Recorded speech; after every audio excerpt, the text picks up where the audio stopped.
El Señor esté con ustedes. Lectura del Santo Evangelio según San Lucas.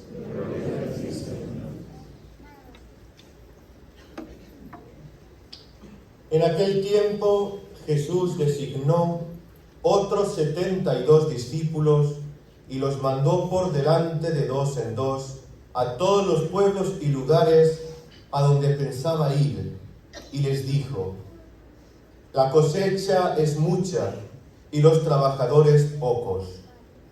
Rueguen, por lo tanto, al dueño de la mies que envíe trabajadores a sus campos. Pónganse en camino, yo los envío como corderos en medio de lobos. No lleven dinero, ni morral, ni sandalias, y no se detengan a saludar a nadie por el camino.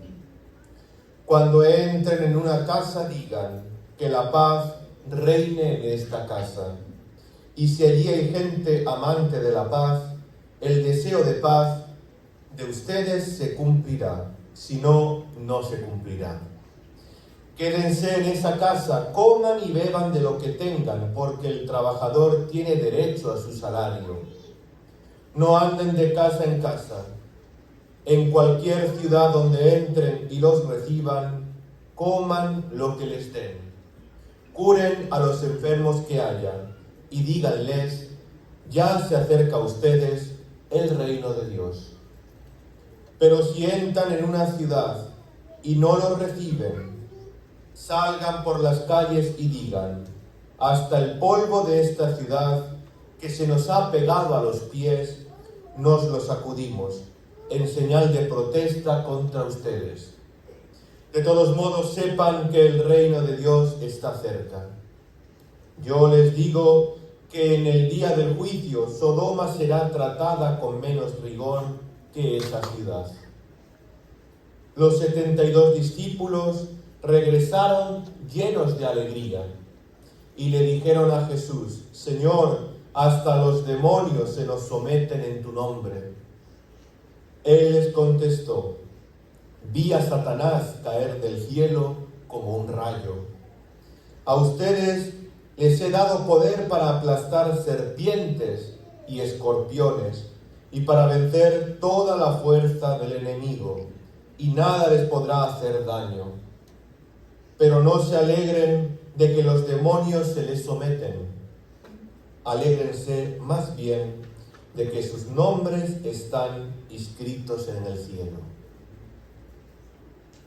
Palabra del Señor. Gloria a ti, Señor Jesús. Pueden sentarse, hermanos.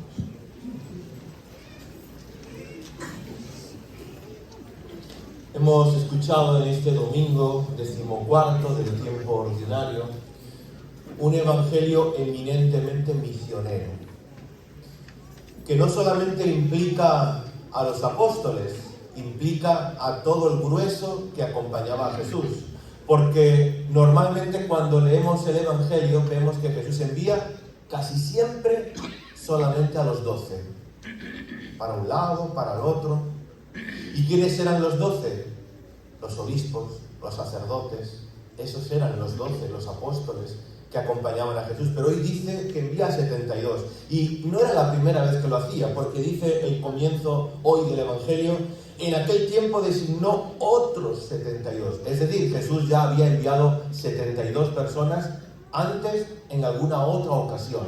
Y parece ser que le había dado buen resultado, porque si no, Jesús no hubiera repetido este experimento social. Es decir, ¿quiénes entran dentro de este grupo de los 72? Todos nosotros. No solamente sacerdotes, obispos, religiosos, sino todo fiel bautizado, que tiene el sacerdocio común de los fieles por el bautismo. Todos los casados, los solteros, los que tienen otro desempeño en la vida diaria, pero que son católicos.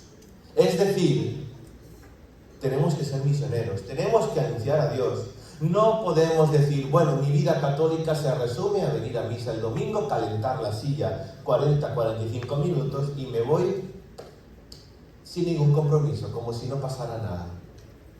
Como si solo viniera a recibir. Pero no. Si hemos recibido, grandes dones y misericordias del Señor, esto nos implica a cada uno de nosotros, cuando salimos por la puerta de la iglesia, para dar lo que hemos recibido antes, y lo hemos recibido gratis, y tenemos que darlo gratis, porque lo que nos ha hecho bien y nos ha transformado, tenemos que comunicarlo para que a otros también les haga tanto bien como nos ha hecho a cada uno de nosotros. Dice aquí, más o menos, San Lucas, que es el evangelista de hoy, es el de los 4 evangelistas el eminentemente más misionero, y es el único de los 4 evangelios que habla de estos 72, porque los demás evangelios hablan solamente que Jesús enviaba a los 12.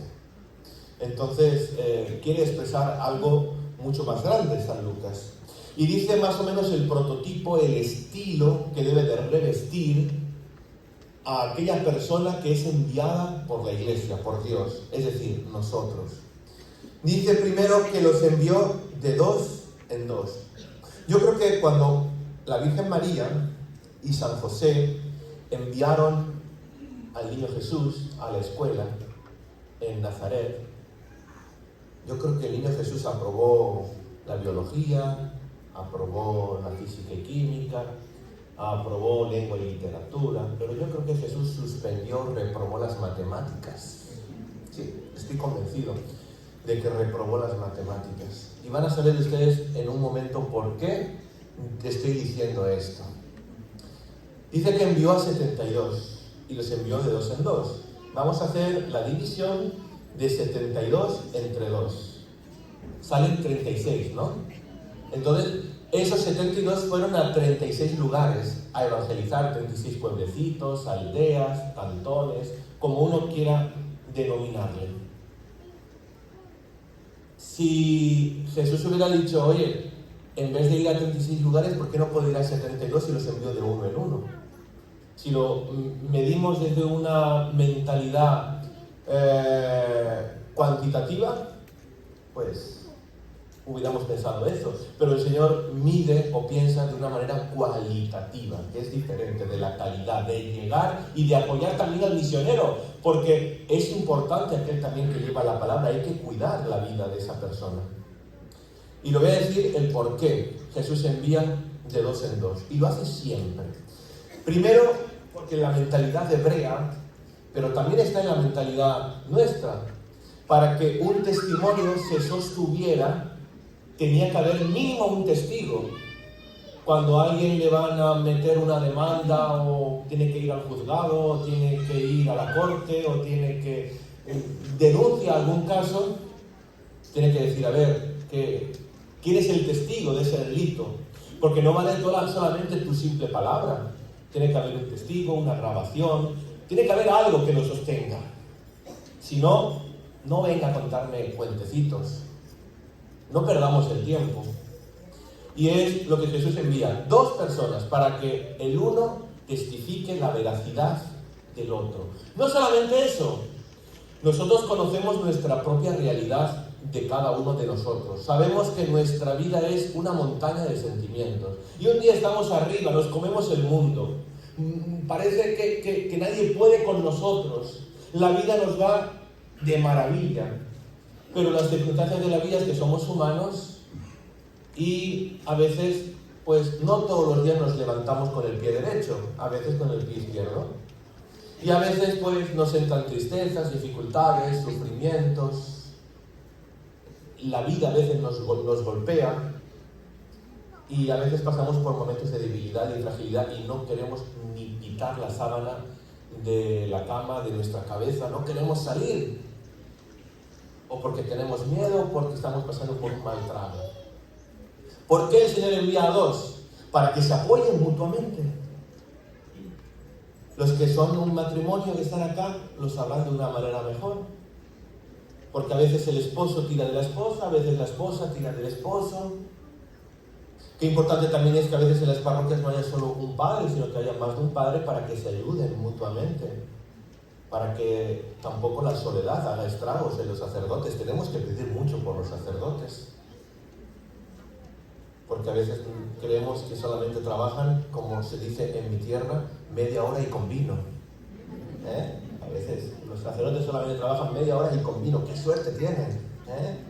Bueno, pues los sacerdotes, como todos, somos enviados de dos en dos.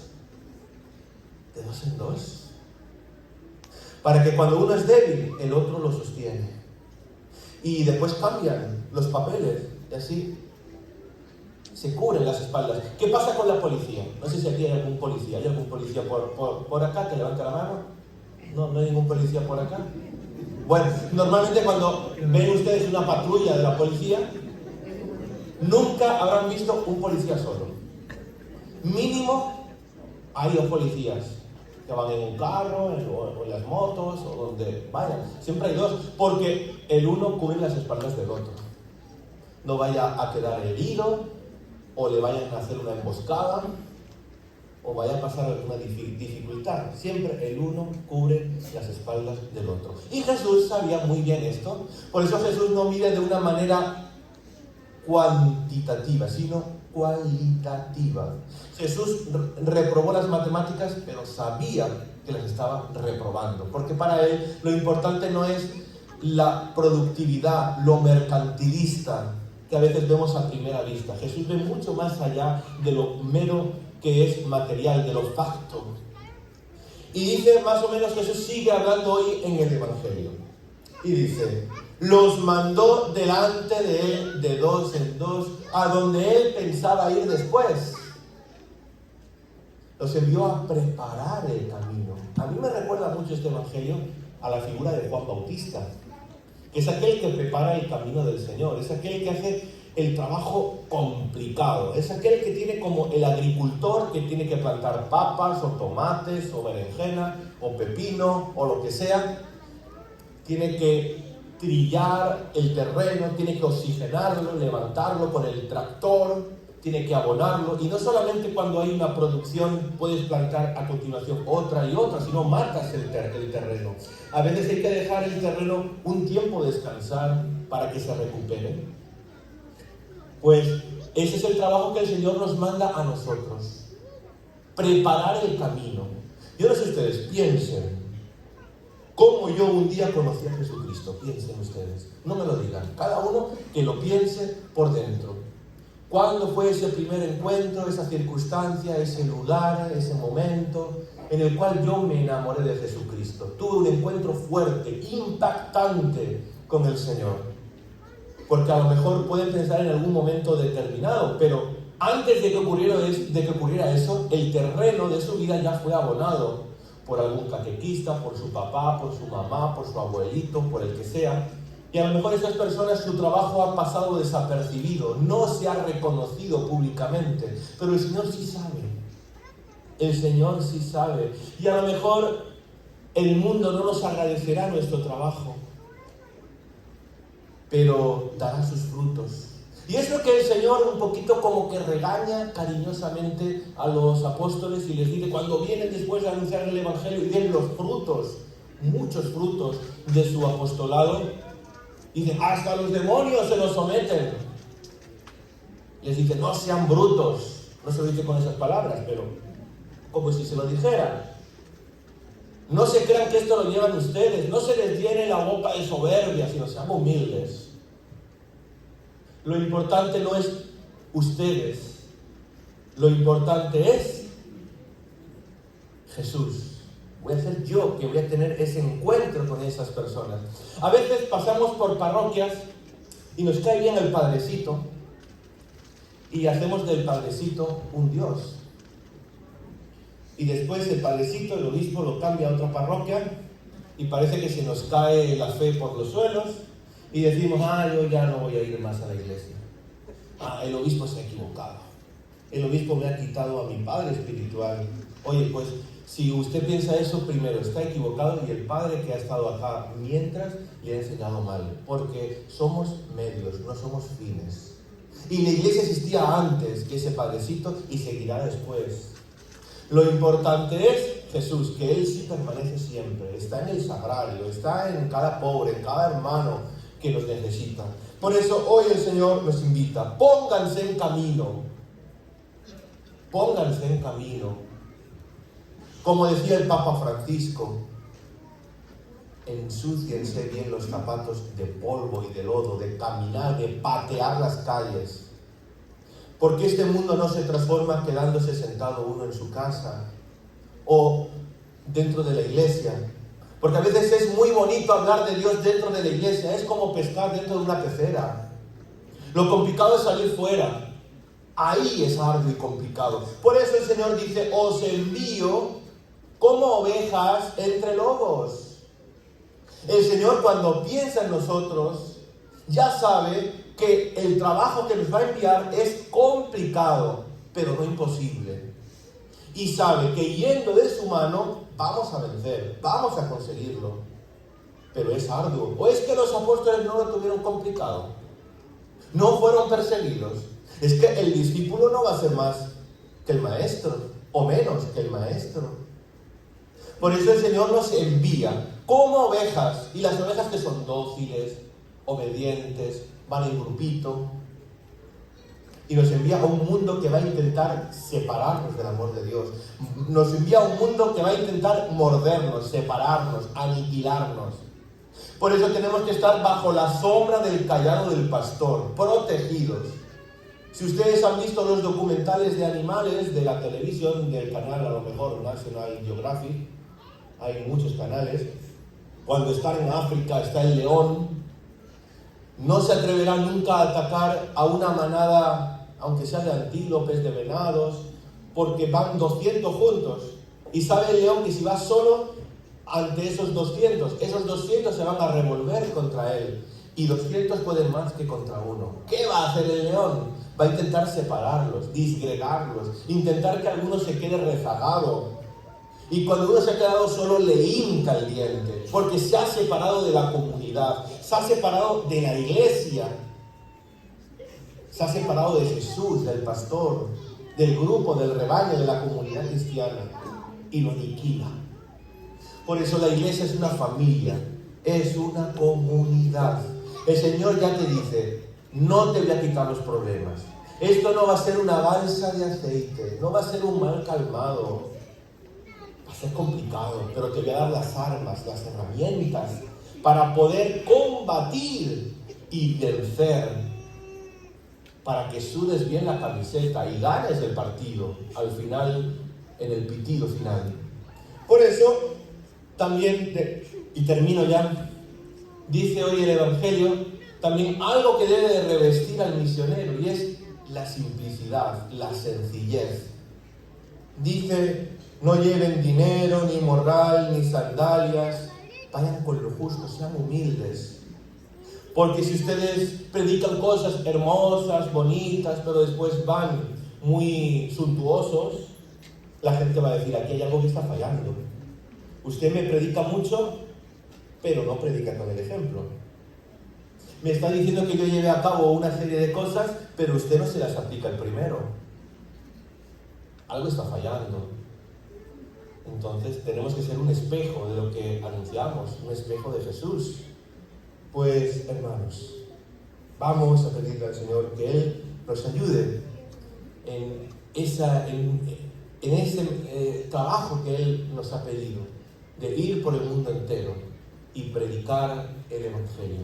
Él cuenta con nosotros. Decía San Juan Bosco que lo que el Señor nos ha pedido a nosotros, y si escurrimos el bulto y decimos, no, yo no sé, yo no puedo, me da miedo, me da vergüenza, me da, yo qué sé, cualquier reparo, si usted no lo va a hacer pensando que lo va a hacer el vecino no lo va a hacer. Al vecino Dios le ha pedido otra cosa. Y cuando llegues arriba, San Pedro te va a decir, a ver, eso que tú pediste te lo pidió a ti exclusivamente. Si no lo has hecho, no se ha hecho. No lo va a hacer otro. Y vamos a ser negligentes y vamos a pecar de omisión. Porque a veces, al principio de la misa, hemos dicho, Señor, te pido perdón de los pecados de pensamiento, de palabra, de obra y de omisión. A veces solamente nos confesamos de los pecados de obra o de palabra, pero se nos olvidan los pecados de omisión, lo que deberíamos de hacer y dejamos de hacer como cristianos. A veces se nos olvida, tenemos la conciencia anestesiada. Pues vamos a pedirle al Señor que nos ayude, que nos dé el verdadero celo por anunciar el Evangelio, sin miedo, con alegría, con gozo. El Señor nos invita, y cuando empieza la misa de verdad, auténticamente, es cuando al final de la misa diga yo, pueden ir en paz. Salen por la puerta de la iglesia y es una prolongación de la Eucaristía, es poner en práctica y anunciar lo que ustedes han contemplado aquí, que es verdad, porque se ha cumplido en cada uno de nosotros. Vamos a pedírselo al Señor, que así sea. Amén.